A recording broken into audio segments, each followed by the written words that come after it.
Lectric is known for its aggressive pricing, but with the Express2 that they just launched, it's their all-around commuter. Lectric is really starting to throw their weight around when it comes to the component side of things. They have done a lot of upgrades on this bike. They've upgraded the fork, they've upgraded the motor, they've upgraded the brakes, and they've put together an out-of-the-box commuter package that really gets you everything you need to ride the bike. And so we're gonna take both the high step and the step through bikes through its paces today to try to answer the question, does this budget commuter, which saves about $500 versus some of its competitors, offer a premium ride? Stick with me and let's find out.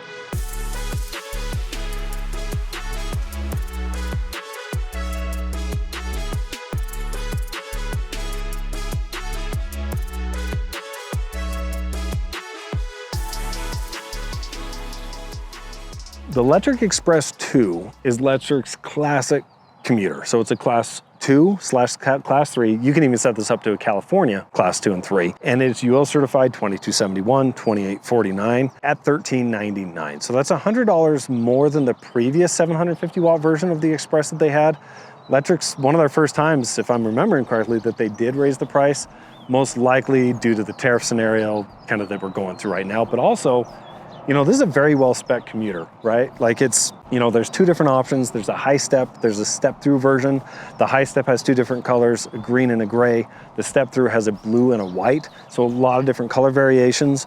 And, you know, when you look at the components and compare it against some of those, again, classic class 3 commuters, it kind of holds its own right there. 750 watt hub motor, torque sensor, front fork with 80 mil suspension, good quality brakes. Again, you're saving $500–600 versus some of those other competitors. And just in general, yes, they raised the price $100, but just from the onset, there's a lot of value there. Now, before we take this out on a ride, we want to go over some of the key components, and you'll notice we swapped this out for the step through. So we're going to kind of bounce back and forth so you can get an idea of what the step through and the high step look like. But when we look at the components wise, specifically on the motor, battery that we'll cover now, they are the same across bikes. So you have a 750 watt rear hub motor that peaks at 1310 watts. It has 85 Newton meters of torque and honestly has been greatly improved from the previous version. It is much quieter, much smoother, and you'll see that when we take it out in the ride quality section of the review. The controller is located just underneath the battery and underneath the bottom bracket, so easier to get to if you need to kind of service that. And the battery is a 48 volt, 14 amp hour, 672 watt hour battery. Now, Lectric expects around 60 miles top on the range. We were able to get just over 33 miles on max and just over 53 miles on min. But note, our min test we did in tour mode, so that's the second from the bottom. We just didn't find a ton of output on eco mode when we were doing it in torque. So I do think you'd probably get closer to the 60 if you're okay with a little bit less assist, or if you go to eco and cadence, you'll probably get close to the 60. We were pretty happy with the 52, 53 that we got again in tour mode and torque sensing. And, you know, overall, just a really good setup. Another kind of improvement that they made, they did move to a 2 amp, they do have a 2 amp charger with a 3-pin connection port. And what's cool about the 3-pin is they're able to now offer a fast charger. So you have a 5 amp fast charger that is available at checkout if you want to be able to charge the battery, you know, 2.5 times faster than you can with the 2 amp charger. Moving along, Lectric also upgraded the drivetrain. So this is now a Shimano Altus 8-speed drivetrain. It is, the derailleur is protected with this derailleur guard here, which is really nice. And it's a 11x32 in the rear and 48 on the front chainring. Another really cool thing are the pedals. So these pedals they're easy to remove and easy to put back in pedals, which really nice, especially if you are putting this on a bike rack. Just makes it easier when you're kind of putting 2 bikes on there, which I always recommend buying 2, right? So love the fact that they did that. The other big thing that Lectric did is on the brakes. They put the Suntour 702 brakes, which the 702 references back to the zip code where Lectric is from in Arizona, because Lectric developed this with Star Union. And they've been actually some of our more liked brakes, especially in the value end of the spectrum, because their performance is really good. They're hydraulic disc brakes, 180 mil rotors front and back. You even get 2.3 mil thickness, which is a little thicker than average. And just the stopping power, the feel when you grab the levers is just really nice, really smooth, and really consistent. And overall, you know, when you add that to the front fork, which they also upgraded. So it's a Suntour XCM 32 fork. So the 32 is the 32 mil stanchion, 80 mils of travel. So good travel, kind of soaks up the bumps. But the biggest kind of selling point there is the through axle. So the through axle, instead of a dropout, right? Because it's all the way through and locked in tight, it does make it stiffer and more, frankly, it makes it a little more safe while you're riding around. And so really nice that they have done that on this bike, taking a step up on the fork, taking a step up on the brake, taking a step up on the drivetrain, just giving a really good specs in those areas. Moving up to the saddle. This is the classic Lectric saddle. Very used to it by now, nice and comfortable. Again, if you don't like it, swap it out. It is adjustable, right? Very easily to adjust, so it can go down, and the step-through version can go down to 5'2", high steps 5'3", and then you can raise it up to 6'3" on this model and 6'4" on the high step. Now, like almost all these bikes, once you get up to that 6'2", 6'3" level, you're not gonna have full leg extension, but with an e-bike, I actually find most people don't ride with a full leg extension. So it does work, but on the edges, you're always gonna not be as comfortable as you are if you're kind of right down the middle, 5'6", 5'8", 5'10", etc. The other reason why I brought out the step through here is you'll see kind of the step over height. So if you're someone with limited mobility and have a hard time getting your leg over on like a high step version, you definitely go with this one. It is actually a very stiff frame, and so you won't really lose out on any of the performance. Moving up to the cockpit, pretty classic cockpit setup. You have your butterfly grips here. They are lockable, which I like, so they don't move on you while you're riding. Rubber, I found them to be pretty comfortable. You can swap them out if you don't love them. You have your brake levers, which, note, they are again the Star Union 602. I said 702, my bad, I apologize. It's 602 for the area code that Lectric is, kind of from. But I do like the levers, they are adjustable. So make sure that you remember that. You can adjust them kind of forward and aft a little bit just to make sure that matches your hand size. Moving on, you've got your trigger shifters, your Shimano 8-gear trigger shifter here on the right. And moving over to the left, you've got your thumb throttle, which I found very comfortable. So it's not a twist throttle, it is the thumb throttle. You have your control pod. The wires, I'd say is pretty average. You do have the wire for the display, you've got the wire for the brake cutoff, the wire for, your derailleur, etc. But it is nice how you can wrap them up and it all comes into the top tube here instead of trying to run through the head tube, which is a pain in the butt from a mechanical standpoint. So again, overall, very classic cockpit setup. Now, Lectric does not have an app, but they do on the display, there's a lot of different settings that you can adjust here. So first of all, there's 3 different screens when you turn it on. So this just shows your miles per hour, your battery. Note, it is percentage, but it still is kind of more in 10% increments on that. So just note that down. So when it says 10%, you could be at 2%. Again, just get to kind of know the bike. Now to scroll through, you just hit the power button. The next screen shows your cadence, your trip time, your odometer, and your trip distance. Next screen shows your input power, which is really kind of cool. You can see the wattage that you're putting into the pedals, the motor, how much it's kicking out, the amps, and the voltage. And so those are the 3 screens that you can kind of scroll through as you're riding to kind of see. For me, I actually like that third screen just because I like to see the input power and the motor power. Now to get into the advanced settings, you hold the up and the down on the control pod. And so first you have screen brightness. You can adjust that level 1, 2, or 3. You have sleep mode, it's set to 10 minutes right now. Distance in units, so miles to kilometers. The trip time, motion aware and elapsed time. Tire size, don't mess with the tire size. Bike classification, so this is where you can set it to class 1, class 2, class 3, or California class 3, which is really kind of nice. Your assistance level. So this, you have your standard torque multiplier and an increased torque multiplier. I recommend the increased torque multiplier. I like that. It's a little bit peppier than the standard. And again, that's kind of my preference. Next, you have the pedal sensor. So this is where you can change between torque and cadence.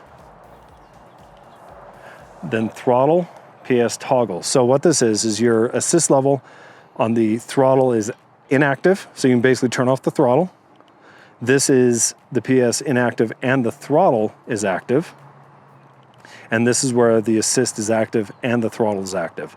So you can basically set this up however you want when it comes to the assist level, to the assist output on the throttle. Next, your throttle output.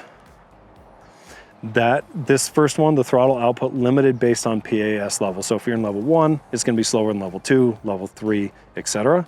And this is full throttle output in all assist levels. So that'll just take you right up to 20 miles per hour on that. I personally actually like the first one.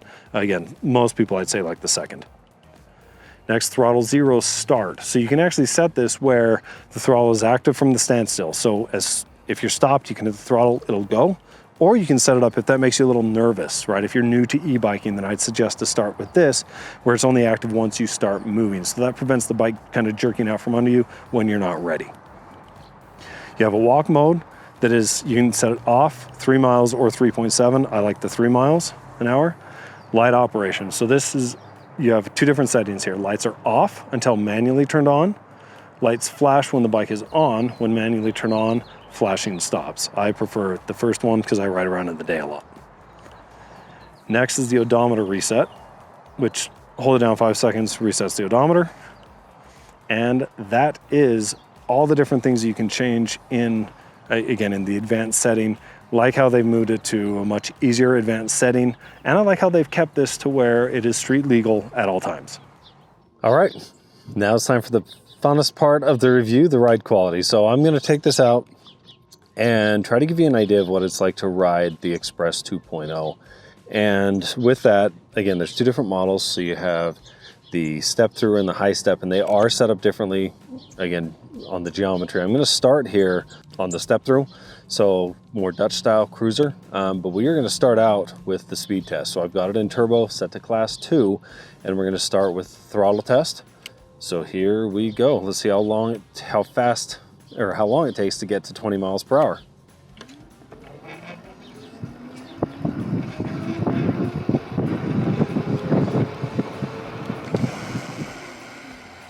Okay, right about 9 seconds there on throttle. So now we're gonna go to pedal, but let me downshift here to about 4th. Okay, there we go. And now, so I'm in, again, starting actually 5th gear, and we're going to do the pedal test. Now I am in cadence mode, and we'll see how that does. Here we go.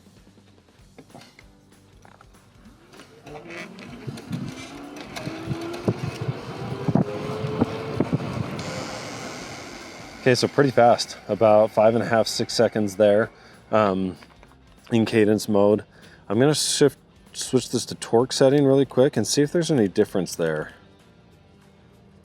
Pedal sensor to torque. Okay, let's downshift again so I can get started easily. Okay, now we're in torque sensing mode, and here we go.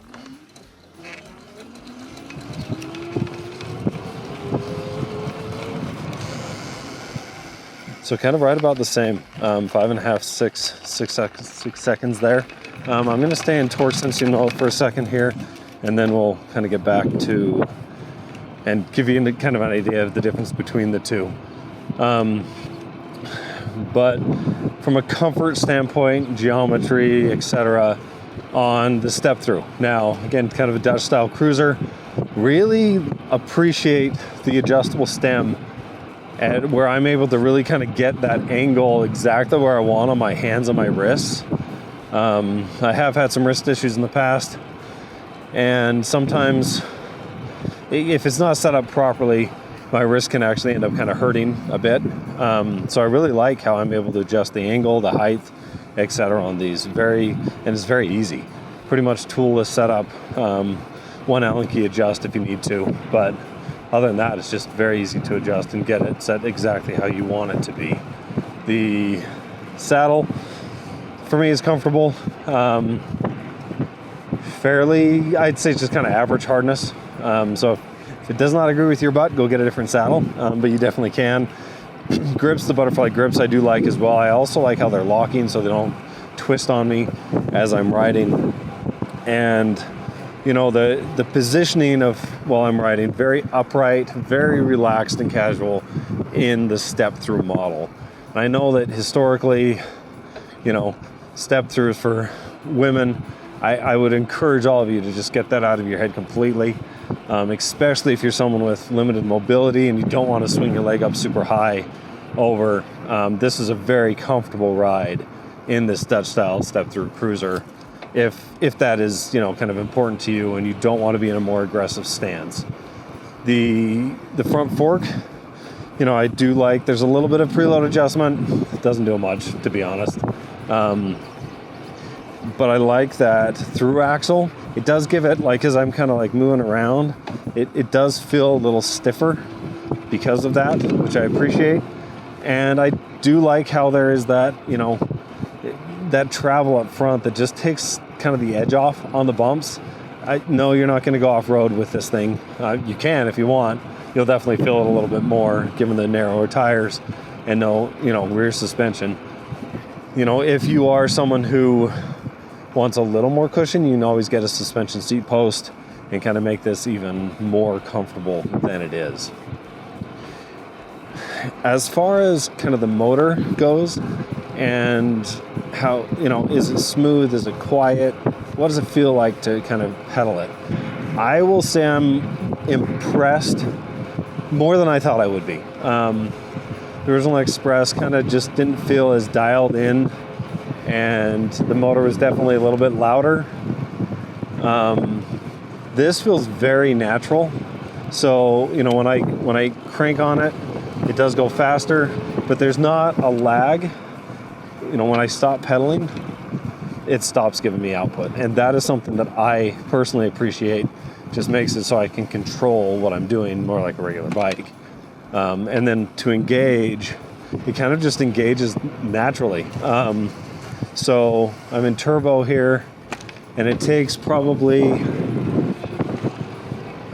maybe just a little bit of the pedal movement, and it starts engaging, but it's not just like an immediate lurch on the engagement. It feels natural and builds up, again, how I would hope it would, which I really do appreciate on that. And so just overall a very natural feeling where I kind of don't have to think about the motor. I just change the assist level and, you know, kind of just ride. I don't have to think, which I like. Now, let's turn it to, now I've got the power off right now, and it's a flat road.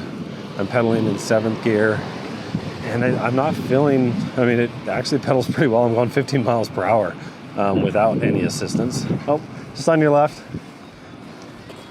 Now downshift to 6th here as I slow down, 12 miles per hour. Let's go to Eco. So I'm in Eco now.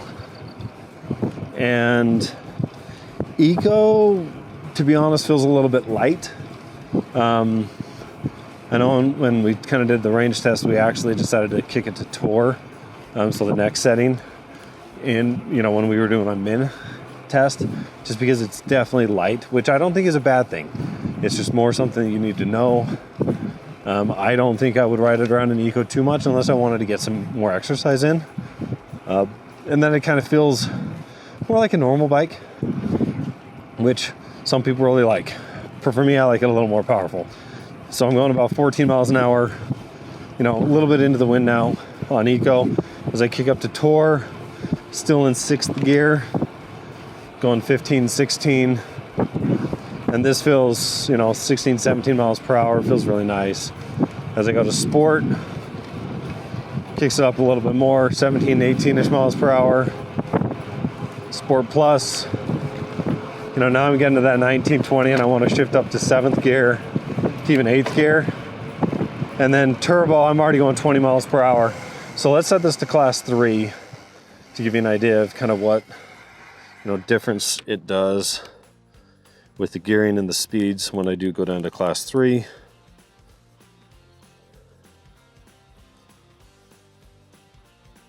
Okay.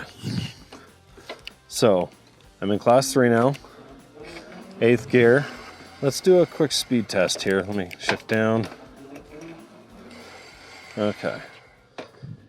And here we go.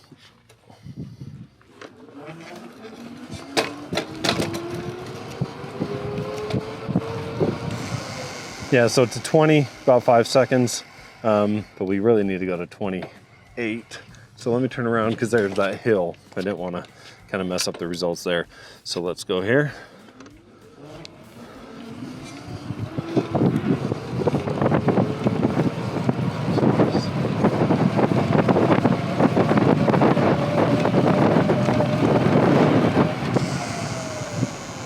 So it took about 13 seconds there to get up to, you know, those class 3 speeds, 28 miles per hour. And I would say about 25, 26, I did have to start pushing it more. So I think for someone that wants to get up to 28 and go like fast, and you'll have to push just a little bit more than you would. But I mean, really good output just in general, and definitely peppy. Feels a little bit more peppy, you know, once you kick to class 3, and just to go into, so class 3, I'm in turbo now. You just kind of see where it naturally kind of goes. Oh, so let's drop down to Sport Plus. You know, in class 2, we were hitting that 18, 19, 20 miles per hour. Now I'm in 7th, 8th gear. Going 21, 22, and I can kind of push harder to go faster. Turbo is where I'm going to be able to get up past that 22, 23 miles per hour range on that. So I like the, you know, as we went through everything there, I like the gearing. If you notice, I was mostly in 5th, 6th, 7th, and 8th. You probably won't use 1st and 2nd unless you're on a hill, and that's just kind of, I do like that. Just know that you're going to spend most of your time in kind of 5th and 6th gear, and kind of just, that's where your drivetrain is going to get worn out a little bit more just on those gears. But it is good range. I wasn't ghost pedaling even at 28, and going up hills, it's actually felt fantastic, better than the last one. Really impressed with that. So, you know, overall, you know, handling, Dutch style cruiser, I'm a big fan. Like, if I'm just kind of wanting to cruise around through town easily, not get super aggressive, that's kind of the one that I would probably go with. If I want to be, you know, if you're someone who rides a lot of road bikes or gravel or mountain bikes, you've, you know, been biking a lot your whole life, you want to be more forward, you will be able to get a little faster. So really, it's just kind of, you got to choose which one you prefer on that. The step, usually the downside of a step through would be the frame stiffness. But as I've been kind of, I've been riding this, you know, I haven't noticed once where I felt like I needed more stiff. I feel a little bit of flex as I, you know, ride like you're not supposed to and shake those handlebars. So I don't think you need to worry about that. If that's why you're kind of thinking, oh, I want the high step instead of the low step, don't stress about that too much. So yeah, overall, I'm pretty happy with what they've done. It feels much more smooth, much more dialed in than before. It feels light on the trail and just very nimble and fun to ride. One last area that I forgot to test, actually, before we send it back to kind of wrap things up, is actually the brakes. So they went with those Star Union 602s that they, again, kind of developed with Star Union, that it did really well on their XP4. And let's get this thing up to speed. Let's get up to 28 or so and really crank on those brakes and see how it feels.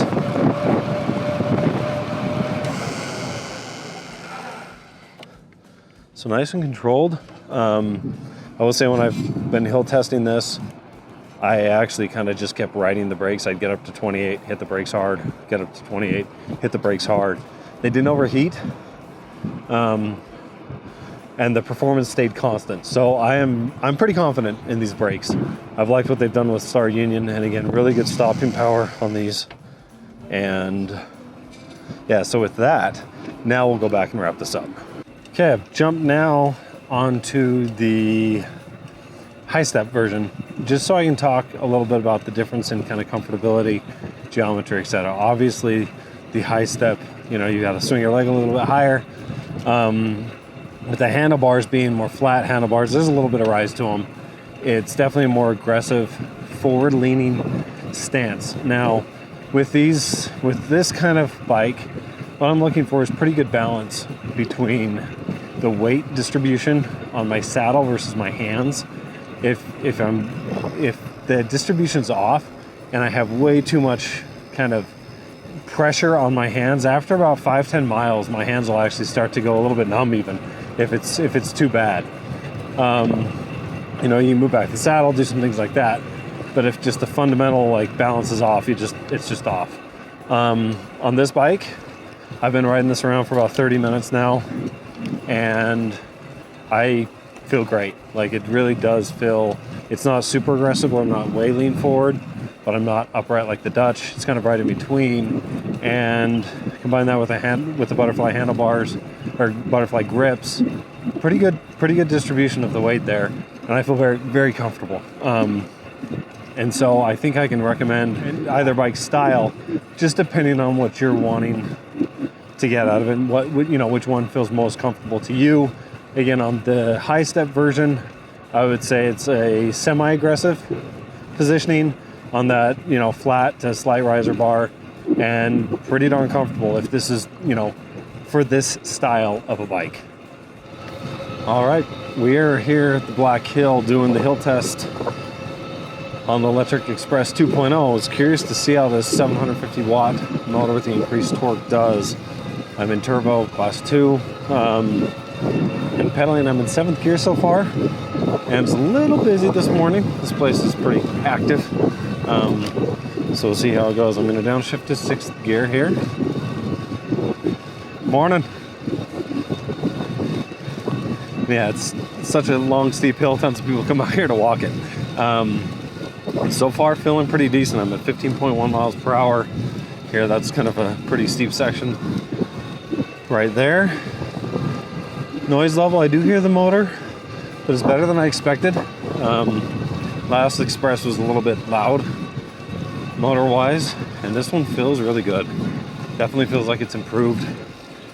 And, it is a torque sensor. I've got the torque multiplier on at the highest. I'm not having to push that hard. So this feels pretty good so far. We're at 18 miles an hour. This last section is where it's kind of the steepest. I'm going to downshift to 5th. Going to keep that cadence. 14, 12.7, 12.2 miles per hour. We'll go back and see how it's scored. Now, this bike is going to get shipped to your door, and you got to put it together, right? So from a mechanics standpoint, what's that like? Overall, it was pretty easy to put together. Very impressed. A couple things that I want to point out, but before I do, let's go through the things that I like from a mechanical standpoint. First of all, the through axle, right, on that front fork stiffens it up, gives you a better ride, and just still really easy because it has that Q-lock, that quick release. Still easy to drop the front wheel and change the tire. One thing to note with the Q-lock, as you kind of push that through all the way, once you clamp it up, it kind of expands and locks it into place. Make sure the axle is all the way through. We had one time where we missed it by just a millimeter, pushed it through, and the front wheel was a little wobbly. You'll definitely notice it, but just make sure it's all the way through there. But again, love the fact that they added this, especially at this price point. Another thing that I really like from a mechanic standpoint is the gears. So the Shimano 8-speed, the Altus, I mean, every bike shop will be able to help you out. It's not expensive, it works great, functions well, and it gives you 8 gears. So overall, good drivetrain. Next, I mean, I've already talked about it, but the brakes, they are hydraulic disc brakes. Star Union perform really well. The thing I want to point out is the rotor thickness. So 2.3 millimeter thickness gives it more stopping power. Most of the time on 180 mil rotors, we see 1.8 mil thickness, which again is great, but 2.3 is even better. So love that they did that. Really like the pedals, really easy to snap on, snap off. Really love that, especially when you're transporting the bike. And then another part that kind of surprised me how much I liked it on this one was the adjustable stem. So the step through here, which I've got, has that fully adjustable stem that comes with it. It's really easy to adjust. You don't need tools. If you do want to kind of do additional adjustment, it's just a simple Allen key. So you can really set it up. First, I like to adjust for the height, and then I adjust for the angle of the handlebars. But it's solid, works really well, nice and easy. On the high step version, it's a classic stem. So if you want to swap out the handlebars, on the high step, super easy. One drawback on this adjustable stem is it is a little bit harder to swap out those handlebars. And then finally, I am really impressed with, this is how it comes standard. So it has everything you need to get out and commute safely, even on the road. So if it's rainy, you've got the front and rear fenders. They are a hard nylon, so they're not loud and bangy. I don't get it why people put metal fenders on. Just big kind of personal beef of mine. Love what they did here. Comes with the rear rack. The only downside is if you don't want the rear rack and you take it off, you also will have to remove that rear fender. So I would just leave it on. Again, it's a commuter, makes it more valuable in general. Love the fact that they sent it with that. And you do have turn signals. So you have brake lights, you have a front light that's actually pretty big and bright. And then on the rear, you have a right turn signal and a left turn signal. You hit the button once, then the second time turns it right off. So love the fact that they added that. Okay, now a couple of notes, right? There's not too many cons on this bike, but one thing to note, usually when you buy a bike, it comes with a handlebar off or handlebar twisted. This one has the handlebar and stem attached, but off the bike. So you do have to install that stem. It's pretty easy, just kind of put it down and tighten it up with an Allen key. Make sure you use the torque wrench that they give you because you do not want to over tighten that stem. There's a star nut inside that tube, the steer tube, that if you compress too much, can cause some issues. You can over compress the bearings, making it hard to steer. So if you put it on, installed that, and it's just really kind of grinding, you know you over tightened it too much. So just make sure you follow the instructions and torque it to spec on that. Next thing, kind of a personal preference. Handlebars are a little bit narrow on the step through, 640 mil. Again, I'm not kind of the target market here. I like them out at 800 mils on the mountain bike. It's just a little bit narrower. And if you do want to swap the bar out, it's a little bit more challenging on the step through bike. The only other thing as I've kind of looked through this is probably the weight. You know, it is a little bit heavier. It's 72 pounds. And so if you're wanting to put it in a bike stand, you might need a second person to help you lift it up. And you'll definitely need a good stand. So shout out to Feedback Sports. This again is our top recommended bike stand. As you can see, holds it really well. But that is just something to notice for when you're putting it on a bike rack, putting it in the back of your truck, etc., that it is just a little bit heavy. But again, overall, I'm actually very impressed with what they did with just the overall build of the bike. Okay, so there you have it. It's the Lectric XPress2, Lectric's Class 3 commuter. And going back to the original question that we asked at the beginning was, can Lectric offer a $13.99 Class 3 commuter that competes with the more premium options? And no, this isn't gonna compete with like a $6,000 or $7,000 bike, but it holds its own really well, even at competitors that are $500, $600 more. And I think you can tell from the review that we're pretty big fans. Now, in the review, first of all, thank you for sticking around with us this long. If there's something that we didn't address or a question that you have on the bike, please let us know. We're gonna keep the bike for the next year plus, so we'll definitely be able to answer questions on this. Just leave those down below in the comment section. As always, if this was helpful, please give us a like, a thumbs up, and subscribe to our channel and ring that bell so you know when our next reviews are coming out. And with that, I hope to see you out on the trail soon.